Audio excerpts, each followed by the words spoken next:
Humanity had always looked to the stars, reaching out to explore the unknown. When Earth's first deep space probes ventured beyond the solar system, they discovered something extraordinary. A hidden vault, ancient and covered in layers of cosmic dust, sat untouched on a barren planet far from any major star systems. The vault didn't just hold the secrets of an unknown alien civilization. It contained the last remnants of a race that had once ruled vast swaths of the galaxy. The HFY. The HFY, the name etched in the vault's walls, was a species of remarkable intellect and strange beauty. They had shaped entire worlds, built advanced cities, and influenced galactic events for centuries. Their empires stretched across many star systems, and their technologies were far beyond anything humanity had ever imagined. But as quickly as their power had risen, it had collapsed. A massive war with another galaxy-spanning civilization had shattered their unity, and the HFY's once great empire fell apart, leaving them scattered and broken. The most shocking discovery humanity made, however, was not the vault itself, but the message it contained. It was a plea, desperate and heartfelt, from the last surviving members of the HFY race. In their final days, the HFY had sent out a message to all neighboring civilizations, begging for sanctuary, pleading for a chance to rebuild and start anew. Yet every response was the same: rejection. The galaxy's most powerful species, including the mighty Tarvax coalition and the stoic Kralkari hive minds, viewed the HFY as weak, their ideals as nothing more than a weakness that had caused their fall. The plea from the HFY had gone unanswered, leaving them to fade into history. When humanity's space explorers first uncovered this vault and its plea for refuge, it sparked a fire within them. Humanity had never been a part of the larger galactic politics. It had always been an outsider, watching from afar. But this plea felt different. It wasn't just a call for help. It was a reminder of the compassion that even the most powerful empires had abandoned. As Earth's leaders and scientists pored over the vault's contents, they learned about the HFY's culture, their values of cooperation, peace, and respect for all life. They were a species that had refused to participate in the brutal competition for power that dominated the galaxy, instead choosing to build relationships and alliances based on mutual understanding. Despite the HFY's downfall, the archives revealed a wealth of knowledge that could benefit humanity. The HFY's advanced technology, their historical records, and even their philosophical teachings offered humanity a chance to leap ahead in ways they hadn't dreamed possible. But there was a catch. As humanity delved deeper into the vault, they realized that offering sanctuary to the HFY would come with risks. Galactic powers, particularly the Tarvax and the Kralkari, would never forgive such an act of mercy. These empires had seen the HFY's fall as a result of their refusal to fight for dominance, and they would view humanity's decision as a dangerous precedent. Still, Earth's leaders were moved by the HFY's story. They saw something in the HFY that others had missed. A people who had once stood for something noble and good, now lost to the universe because of their unwillingness to embrace the cruelty that so many others accepted as the norm. Humanity had faced its own battles, its own struggles to survive and thrive. The world had known war, injustice, and suffering.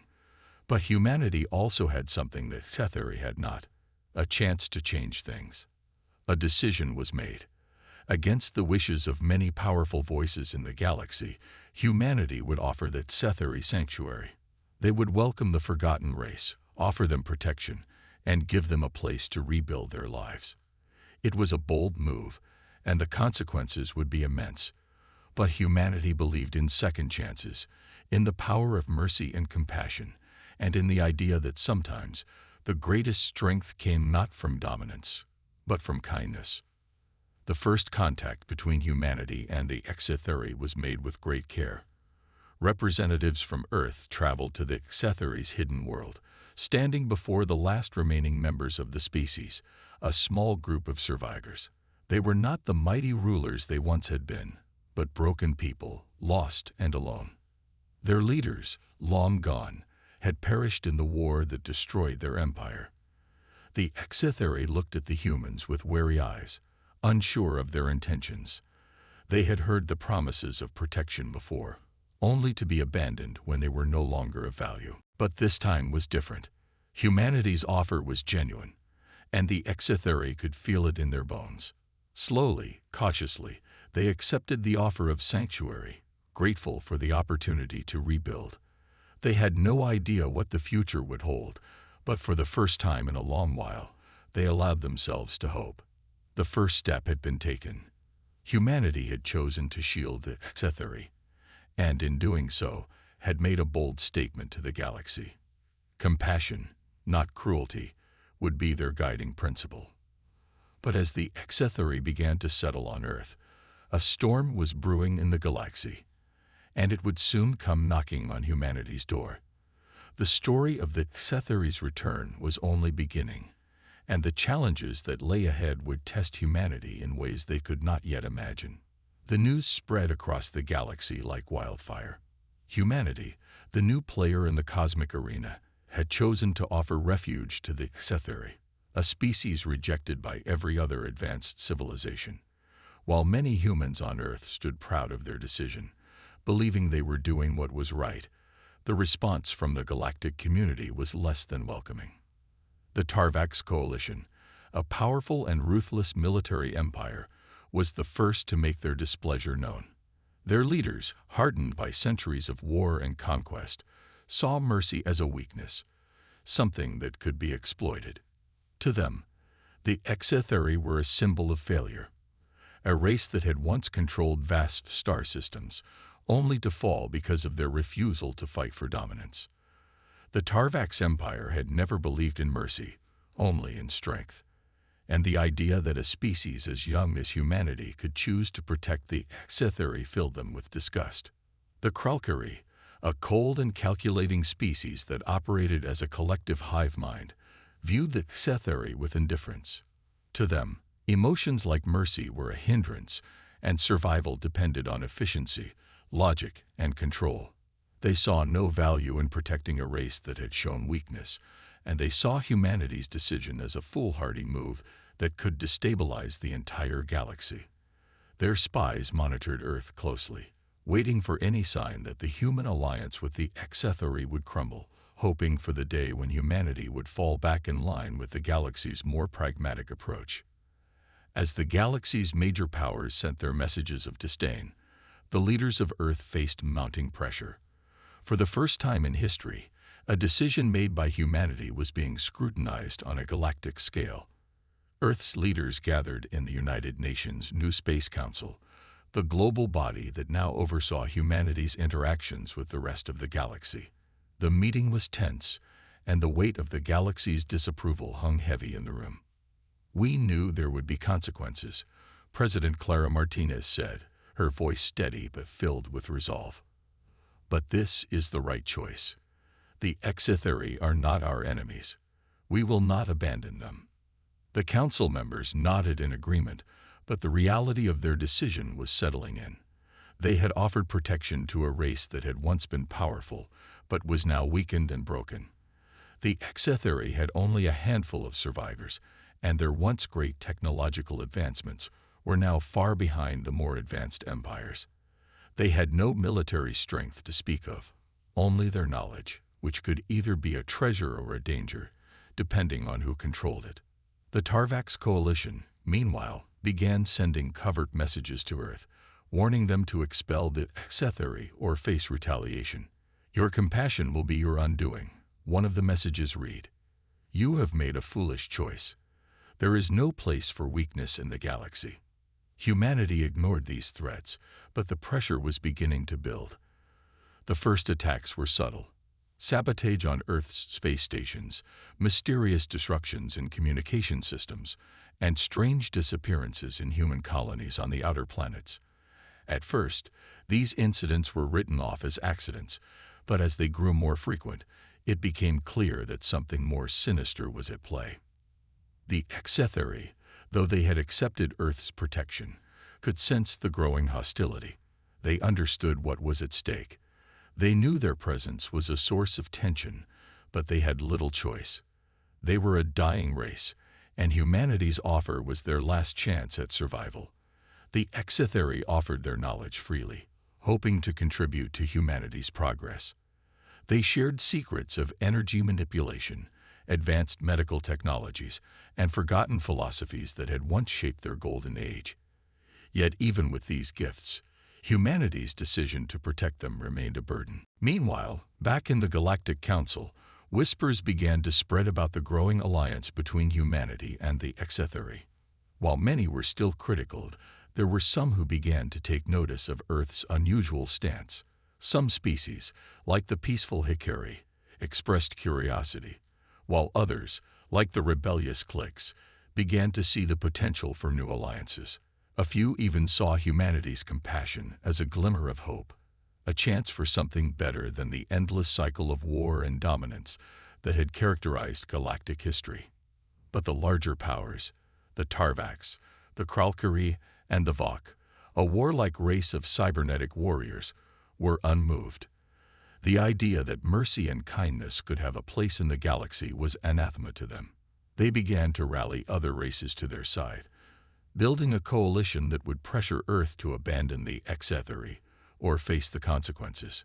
On Earth, the pressure was building from within as well. There were those who questioned the wisdom of sheltering the Exetheri. Some military leaders feared that the Exetheri's technology might one day be turned against humanity, while others argued that Earth needed to focus on its own survival rather than playing the role of galactic peacemaker. But President Martinez and her cabinet remained firm. The Exetheri, they believed, represented something greater than just a race in need of protection. They embodied the idea that compassion could be a strength, not a weakness. The situation became a political quagmire. Earth's allies in the galaxy began to distance themselves, and the pressure to isolate humanity grew. But as the threats against Earth increased, so did humanity's determination. They had chosen their path, and they would not turn back. The growing tensions between Earth and the galaxy's powers were only the beginning of what would become a larger conflict, a conflict that would test humanity's resolve and challenge the very nature of galactic power. Humanity's decision to shield the Exetheri was far from a simple act of kindness. It had ignited a firestorm across the galaxy, and the storm was just beginning to break. As Earth faced mounting opposition, the future of the Exetheri and humanity itself hung in the balance. The tension in the galaxy was thickening, and the weight of the situation pressed down on Earth with increasing force. The Tarvax coalition, Kralkari hive minds, and Vok warlords had made their stance clear. They would not tolerate humanity's decision to protect the Exetheri. The once united and peaceful Galactic Council, an organization that had tried to maintain balance among the different species, was now fractured, and Earth stood at the center of a growing storm. The voices of opposition were becoming louder, and the threats more direct. The Galactic Council, which represented a mix of the universe's most powerful and influential species, decided it was time to act. A council meeting was convened, the first of its kind since Earth's bold decision to protect the Exetheri.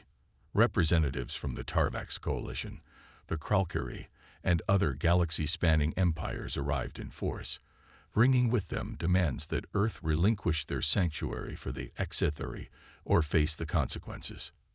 At the heart of the council chamber, President Clara Martinez stood before the assembly. She had fought hard to keep humanity's voice heard in the face of growing hostility, and now she found herself in the most difficult position of her career. The council chamber was filled with alien diplomats, leaders, and military officials, all looking to her for an answer. The atmosphere was charged, and every word spoken carried the weight of interstellar peace or war. The council's representative from the Tarvax coalition, General Korek, a towering and imposing figure, was the first to speak. His voice, deep and full of authority, reverberated through the room. "Humanity has made a grave mistake," he declared. "The Exetheri are a relic of a failed age. They have nothing to offer but weakness. By protecting them, you show that you value compassion over strength. This will not stand. We demand that you expel the Scifi from your world and prove that Earth is not another broken civilization. President Martinez stood tall, her face calm but her heart racing. She had anticipated this challenge, but hearing it laid out so plainly made the situation feel all the more real. The Scifi are not a relic, she replied firmly. They are a people with a rich history, one that deserves respect. We will not abandon them simply because they have fallen from power. The galaxy is not defined by conquest and dominance. It is defined by cooperation and understanding. If that is a weakness, then so be it. The room fell silent. The tension was palpable as General Korek's eyes narrowed. He could not comprehend humanity's stance. In the Tarvax coalition, weakness was never tolerated, and mercy was a sign of vulnerability. For a moment, it seemed as though the very air in the room had thickened with the impending threat of violence. But then the Kralkari representative, an elder of their hive, spoke, his voice cold and calculating. "You misunderstand, President Martinez," the Kralkari elder said. "It is not mercy that we oppose. It is the idea that one small, insignificant species can change the course of galactic history by offering protection to those who have already failed. The Scifi's decline was inevitable. They were not strong enough to adapt to the ways of the galaxy. Neither are you." A quiet murmur spread through the council chamber as the other representatives shifted uncomfortably. The elder's words were harsh, but they reflected a belief held by many of the galaxy's most powerful empires. Strength was everything, and mercy was seen as an invitation for disaster. President Martinez's voice did not waver as she responded. "Humanity may be young, but we have faced hardships that have shaped us into something stronger than any empire that seeks to dominate. We are not blind to the challenges ahead, but we believe in something greater than power. We believe in the potential for change." The silence in the chamber deepened. There was no immediate response, just a heavy weight hanging over everyone. The tension could be felt in every corner of the room. The Galactic Council was at a crossroads. Would they allow this act of mercy to pass, or would they enforce their will and push humanity to submit? Then the Council's moderator, a neutral party who had remained quiet until now, spoke up. "The Council has heard the arguments from all sides. We will now issue our verdict. Humanity must decide. Will you continue to shield the Scifi, or will you respect the will of the galaxy's established powers?" The words were cold, and they cut through the room like a blade. The ultimatum was clear. Earth could either stand by its decision to protect the Scifi or face exile from the Galactic Council, effectively cutting off all support and potential alliances. The choice would determine humanity's place in the galaxy forever. President Martinez's mind raced. She knew that this decision was not just about the Scifi. It was about defining humanity's future in the galaxy. Would Earth bow to the overwhelming power of the established empires, or would it stand firm in its beliefs? The weight of the Council's verdict pressed down on her, but she knew that the decision was not hers alone to make. She turned to her advisors, each one of them silently watching her, waiting for her response. With a deep breath, she addressed the Council once more. "Humanity will not be intimidated. We stand by our decision to protect the Scifi. If the galaxy wishes to turn its back on us, then so be it. We will face whatever comes, knowing that we have chosen what is right." The room was still. The Council had been expecting a different answer, one that would show humility and submission. But instead, Earth had chosen to stand tall, unwavering in its resolve. The message was clear. Humanity would not back down. The Council's verdict was set in motion, and the galaxy now knew that humanity would be a force to be reckoned with, not because of military might, but because of an unwavering belief in compassion and the strength to protect those who could not protect themselves. The future of humanity and the Scifi was uncertain, but one thing was clear. They had chosen their path, and the galaxy would have to reckon with it. The decision had been made. Earth had chosen to stand firm, its leaders unwilling to bow to the pressures of the galactic powers. But as with all bold moves, there were consequences. And for humanity, the consequences were swift. Within days of President Clara Martinez's declaration, the galaxy's major powers responded. The Tarvax Coalition, which had long dominated the outer reaches of the galaxy with an iron fist, was the first to act. Their military fleets, vast and powerful, began moving toward Earth's space borders, their presence a silent but undeniable threat. The Kralkari hive minds, always calculating, quietly withdrew their diplomatic support from Earth's alliances, signaling their displeasure in a more subtle, yet equally dangerous manner. The Vok, known for their ruthless cybernetic warriors, had already begun preparing for war, rallying their allies and preparing their forces. Despite the threats, humanity stood its ground. Earth's military, though smaller in scale compared to the galaxy's largest empires, was no stranger to conflict. For centuries, humanity had fought and struggled to survive, first on Earth's war-torn continents and later in the vastness of space. But this was a different kind of war, a war of ideals, not just weapons. Earth's space fleets, alongside the newly arrived Scifi survivors, began to prepare for the inevitable. The peaceful Scifi, who had long avoided conflict, were now faced with the harsh reality that they had no choice but to defend the sanctuary they had been offered. The first strike came unexpectedly, a massive high-speed projectile, nothing more than a chunk of rock, but with a powerful energy signature, hurtled toward Earth's primary space station. It was an act of aggression, a silent message sent from the Tarvax Coalition. The projectile was designed to disrupt Earth's communication systems, sending a message to humanity: surrender the Scifi, or face the full force of the galaxy's might. The attack was sudden, and the damage was significant. Earth's space station, a hub for interstellar communications and research, was crippled. Sparks flew across the control room as alarms blared, signaling the catastrophic failure of critical systems. The station's crew scrambled to contain the damage, but it was clear that the galaxy's enemies were testing humanity's resolve. President Martinez immediately called for a meeting with her closest advisors.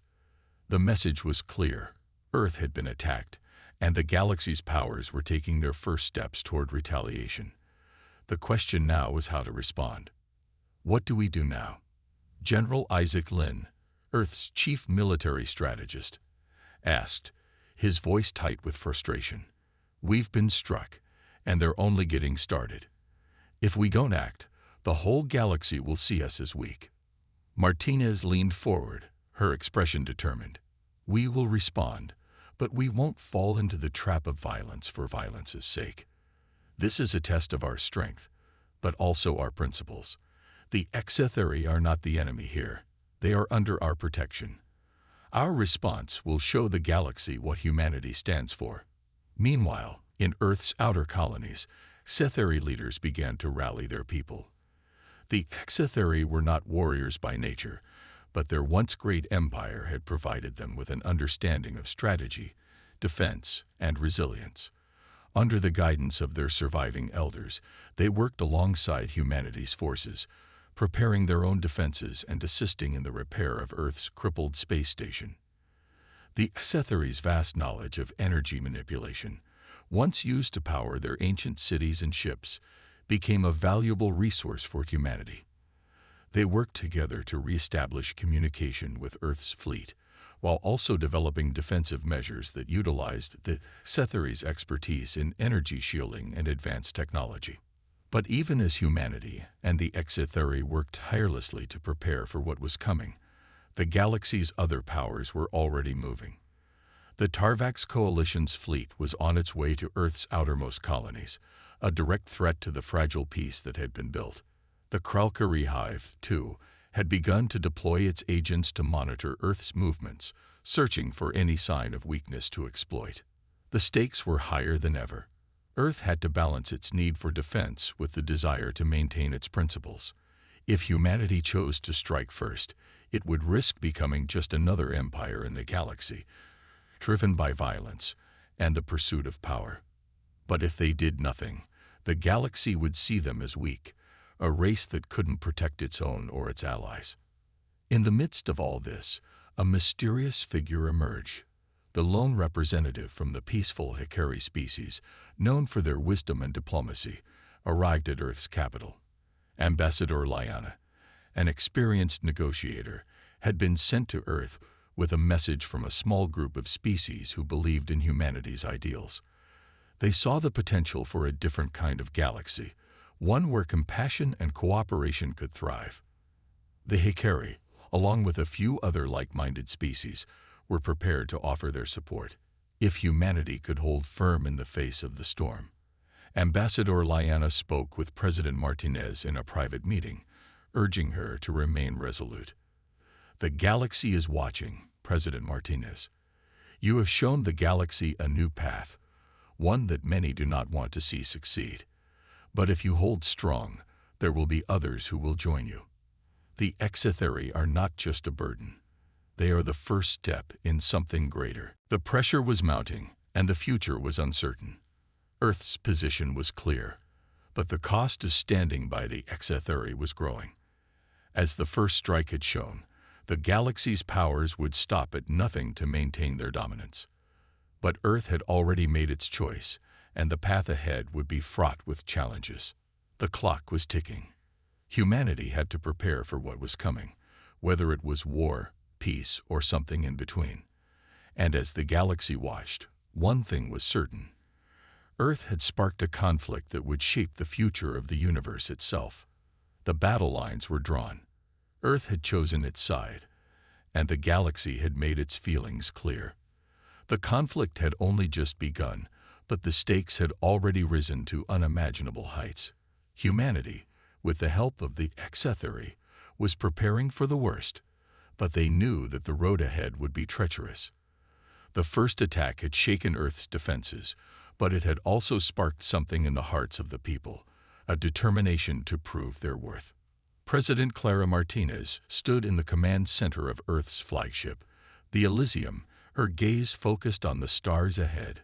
The space station was still recovering from the attack, but Earth's military forces had grown stronger, fueled by unity and the support of the HFY. Earth's fleet was small compared to the vast empires that opposed them, but humanity's resolve was like nothing the galaxy had ever seen. They were determined to protect their ideals, no matter the cost. "Status report," Martine said, her voice calm but commanding. General Isaac Lynn, standing beside her, quickly brought up a holographic map of Earth's outer defenses. "We've reinforced our colonies, and our fleet is ready. The HFY have shared valuable energy manipulation technology with us, and we've integrated it into our defense systems. But we're still outnumbered." Martinez nodded.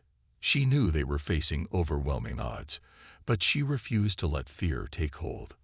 "We're not fighting just for survival. We're fighting for something greater."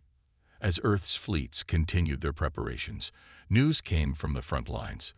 The Tarvax coalition had launched another wave of attacks on Earth's outer colonies, sending shockwaves throughout the galaxy. The first strike had been a warning shot, but this time it was clear. The galaxy's largest empire was preparing for full-scale war. The conflict, though still in its early stages, was escalating quickly. But Earth was not without allies. Ambassador Lyanna, the representative from the peaceful HFY species, had been working tirelessly to rally support from other like-minded races who believed in the power of cooperation over conquest. A small but growing coalition of peaceful species was beginning to take shape, their hopes tied to humanity's bold decision to protect the HFY. The Kralkari, meanwhile, were watching closely. Their hive-mind philosophy had led them to view the situation with calculated detachment. The HFY's fall had been inevitable in their eyes, and humanity's choice to protect them was seen as a sign of weakness. The Kralkari did not believe in ideals. They believed in logic and survival at any cost. However, there were those within their ranks who secretly admired humanity's courage. They saw a spark of something that could, if nurtured, change the course of the galaxy forever. As the galaxy watched, It was clear that humanity's stance was not just a matter of defending a single species. It was a declaration that the balance of power in the galaxy was shifting. And while many of the galaxy's most powerful empires opposed Earth's decision, there were others who began to see an opportunity. Humanity was proving that strength did not always come from warships or armies. It could come from compassion, from standing up for what was right. Back on Earth, the pressure was mounting. Every day brought new challenges, new reports of attacks, and new threats from the galaxy's dominant powers. But despite the growing tension, humanity's spirit remained unbroken. President Martinez received regular updates from the front lines, but she had made a conscious decision not to retreat into fear. Instead, she took every opportunity to speak to the people, reminding them that they were not alone in this fight. "We are a species of survival," she often said in her speeches. "We have faced extinction before, and we have risen from it. This is no different. We will fight for what is right, and we will stand firm against those who wish to oppress us." And slowly, something remarkable began to happen. As the conflict dragged on, more and more species began to question the wisdom of the galaxy's old ways. The idea that mercy and compassion could be powerful tools in the galaxy's struggles took root, slowly spreading across the stars. In private meetings, some of the galaxy's most powerful leaders began to wonder if humanity's path was the one that could finally break the endless cycle of war and conquest. But not everyone was swayed. The Tarvax coalition remained steadfast in their opposition to humanity's stance, and their fleet was growing larger, more aggressive. The Vok, too, had mobilized their forces, preparing for what seemed like an inevitable confrontation. The galaxy's military might was assembling, and Earth knew that they had to act quickly to avoid being overwhelmed. A new strategy was devised. With the Scifi's advanced technology now integrated into their systems, Earth's fleet was able to launch a surprise counteroffensive. The Tarvax fleet, which had been poised to strike, was caught off guard by the strength of Earth's defense systems. Earth's forces struck first, using the energy shields and weapons provided by the Scifi to push back the invaders. It was a bold move, one that surprised many in the galaxy. Earth's forces, once thought to be no match for the larger, more powerful empires, were now holding their ground. And as the battle raged on, humanity's allies in the galaxy began to take notice. The tide was slowly turning. The alliance of peaceful species, once small and insignificant, began to grow. The idea that compassion could be a strength was beginning to take root in more and more corners of the galaxy. For the first time in the conflict, it felt like humanity's ideals were beginning to shape the future. The tide was turning, and Earth was not going to let this opportunity slip away. The battle for the future of the galaxy had only just begun, but one thing was clear: humanity's place in the stars had been secured. And no matter what came next, they would face it with courage, unity, and the strength of their ideals. The galaxy was changing. The ripples of Earth's bold decision had reached farther than anyone had imagined. As the battle lines shifted, more and more species began to question their old ways. Earth's defense, powered by the unity between humanity and the Scifi, was not only holding strong, it was growing more resilient with every passing day. The galaxy's powers had underestimated humanity, and now they were starting to realize that their perception of Earth as weak was far from the truth. The battle for Earth's survival was not just one of ships and weapons. It was one of ideals. President Clara Martinez had understood this from the start. She knew that her people would not simply fight for their survival, but for a vision that could reshape the future of the entire galaxy. This vision wasn't about domination. It wasn't about conquest. It was about compassion and cooperation.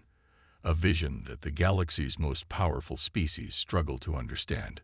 The Tarvax coalition, despite their superior strength, found themselves stretched thin.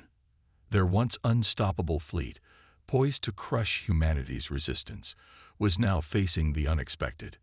The energy shields and weapons technology shared by the Scifi, combined with Earth's resourcefulness, had turned the tables. The Tarvax were facing a determined enemy, one that didn't back down when the odds were against them. The Kralkari, too, were struggling with the situation. Their hive minds were not accustomed to this kind of conflict, where the stakes were not merely about resources or power, but about the very soul of the galaxy. For a species that valued survival above all, the idea that mercy could be a source of strength was difficult to grasp. Yet within their ranks, whispers began to circulate. Perhaps this was a path worth exploring. Maybe the galaxy didn't have to be ruled by force alone. Maybe humanity was onto something after all.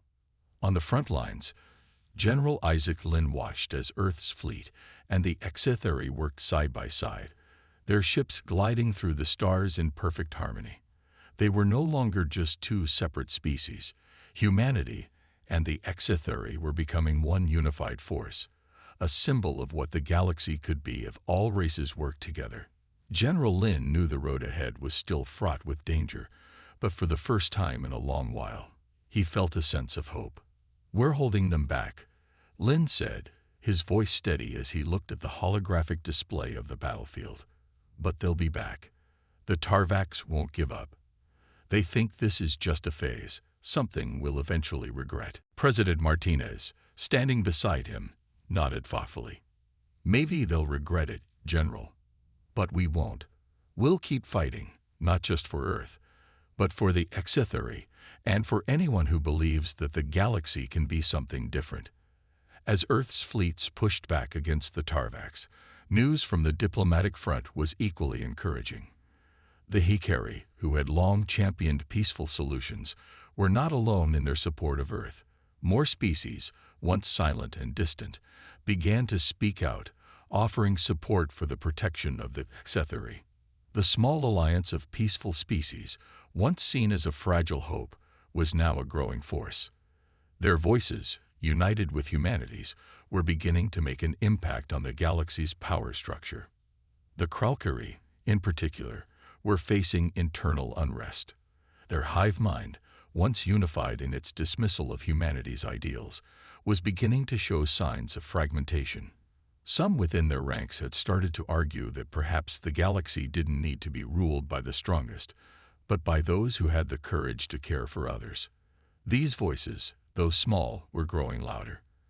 And in the corridors of power, the Kralkari leadership was beginning to question whether their rigid philosophies could withstand the growing movement for peace. Back on Earth, President Martinez received another transmission from Ambassador Lyanna of the Hikari. The news was both hopeful and unsettling. "The Tarvacs are amassing their forces again," Lyanna said, her voice calm but tinged with concern. "They plan to strike again soon, but there are rumblings in the council. Some factions are beginning to soften their stance. The pressure is growing on the Tarvacs to reconsider their position. There are more voices calling for peace than we've ever seen." Martinez's heart raced, but she kept her face steady. "Is it enough? Are they willing to listen?" "Not yet," Lyanna replied. "But it's a start. The galaxy's leaders are beginning to feel the pressure. They know that if the war continues, it will cost them more than they're willing to pay." Earth's stand has sparked something, hope, even if they don't want to admit it. The word hung in the air. Hope. It was a fragile thing in the face of so much aggression. But it was also the one thing that had kept humanity going through centuries of hardship. Perhaps it was this very hope that could change the galaxy.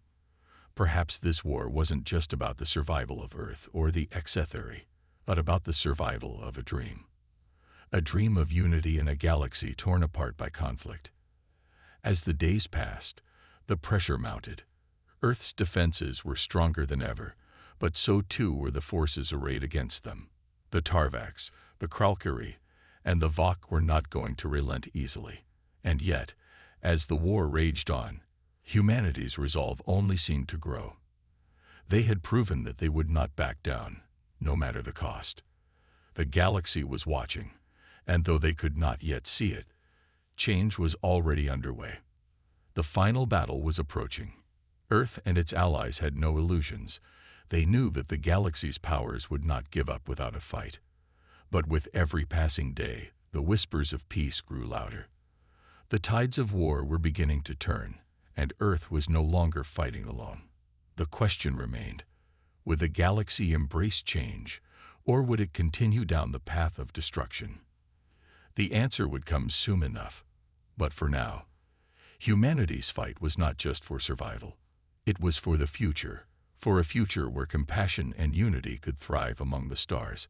And no matter what the galaxy decided, humanity would not back down from this dream. The final battle loomed. It wasn't just a military conflict anymore. It had become a symbol of a new way forward. The future of the galaxy hung in the balance. Earth's decision to protect the Scifi had ignited something far greater than a simple rebellion. It had sparked a movement, a dream of unity, compassion, and cooperation, something that many in the galaxy had long thought impossible. But as the dust settled from each battle, that dream grew clearer, and the hope of a new galaxy seemed just within reach.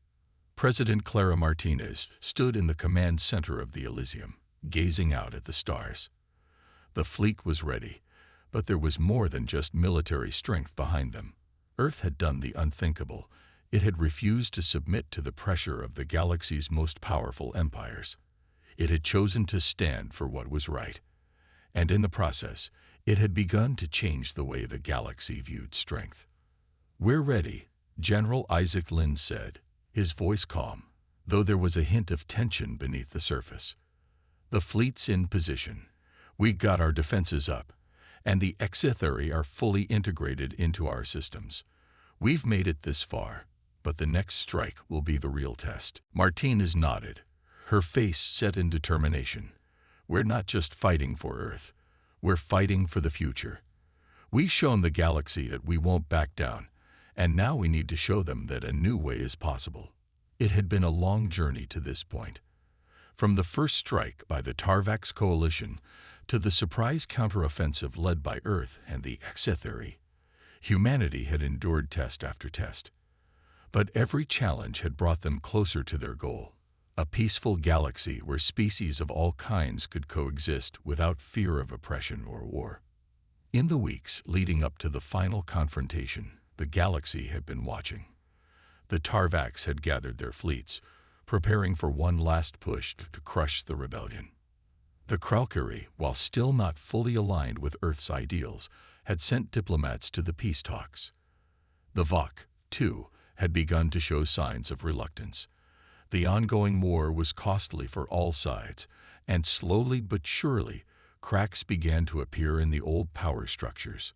In the council chambers of the Tarvax coalition, leaders were growing uneasy. Their military forces were vast, but they were not invincible.